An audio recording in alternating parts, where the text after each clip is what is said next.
పొన్నం ప్రభాకర్ గారి యొక్క మంత్రి పదవి ఊస్తాయిటట్టే ఉంది. నిన్న కేబినెట్ సమావేశాల్లో రేవంత్ రెడ్డి పొన్నం ప్రభాకర్ పైన సీరియస్ అవ్వడం కూడా జరిగింది. ఒక మంత్రి పదవి ఇస్తే నీకు ఓ రవాణా శాఖని హ్యాండిల్ చేసుకున్నాడు, నువ్వే మంత్రివి, నీకేమైనా మైండ్ పనిచేస్తావు కదా, చిన్న విషయాన్ని కూడా నా దాకా తీసుకురావడం అవసరమా నీకు అని చెప్పి పొన్నం ప్రభాకర్ గారి పైన సీరియస్ అయ్యారు.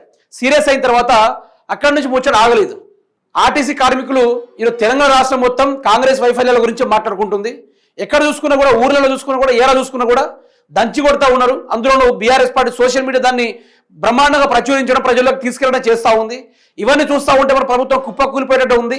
నిన్న ఒక్కడిని తీసేస్తే ఈ ప్రాబ్లం సరిపోతుంది అనుకుంటూ నిన్న పొన్నం ప్రభాకర్ గారిని ఆ క్యాబినెట్ మీటింగ్లో సీఎం రేవంత్ రెడ్డి గారు వార్నింగ్ ఇచ్చారు. ఆయన వార్నింగ్ ఇవ్వడంతో నిన్న ఆర్టీసీ కార్మిక డ్రైవర్ నర్సంపేటకు సంబంధించిన శంకర్ గౌడ్ అనే వ్యక్తి మరణించడం కూడా జరిగింది. చనిపోయాడు, ఆత్మహత్య చేసుకొని చనిపోయాడు. సారీ, హత్య. కాంగ్రెస్ ప్రభుత్వం హత్య చేయడం వల్ల ఓ కార్మికుడు చనిపోయాడు. అందులో పొన్నం ప్రభాకర్ గారి యొక్క మాటలు చూద్దాం.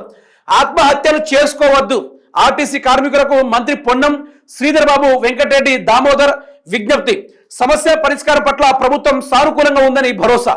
నేడు డిప్యూటీ సీఎం బట్టి ఆధ్వర్యంలో మరో దఫా చర్చలు జరుగుతాయని వెల్లడి.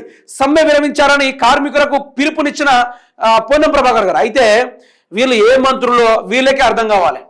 వీళ్ళు మంత్రివర్గం చేసుకోవడానికి వీళ్ళకైనా కొంచెం ఇక భగవంతుడు వీళ్ళకి బుద్ధి ప్రసాదించుంటే బాగుండి అనిపించింది నాకు కొన్ని సందర్భాలు చూసుకుంటే. వీళ్ళ ముచ్చట నిన్న ఆర్టీసీ డ్రైవర్లు ఒకరు పెట్రోల్ పోసుకున్నారు, అతన్ని కాపాడిర్రు. మరొకరు పురుగుల మందు తాగిర్రు, అతన్ని కాపాడిర్రు. రాష్ట్ర వైపుగా వేరే వేరే డిపోలల్లో వాళ్ళు ధర్నాలు చేసిర్రు. అయితే నిన్న నర్సంపేటలోనే భారీ ఉద్రిక్తగా చోటు చేసుకుంది.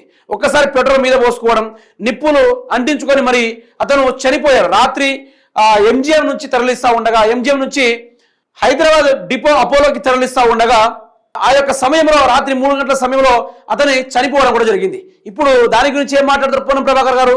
మళ్ళీ నోటికింత మీరు చేసిందే తప్పనంటే మీరు ఆర్టీసీ కార్మికుల్ని ఇవ్వాల్సిన డిమాండ్లు, వాళ్ళకు తీర్చాల్సిన హామీల గురించి మాట్లాడాల్సింది పోయి హరీష్ రావు వాళ్ళు ఎన్నుకున్నాడు, హరీష్ రావు వెనుక ఉండడం వల్ల ఇదంతా జరిగిందంటే చూస్తూ వినే వాళ్ళైతే పిచ్చోళ్ళు అయితే ఎవరు లేరు, నాకు తెలిసి అంత పిచ్చోళ్ళు ఎవరు లేరు.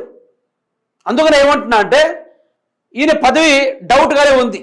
పీకేస్తారు, నాకు తెలిసి తీసేస్తారు ఇతన్ని.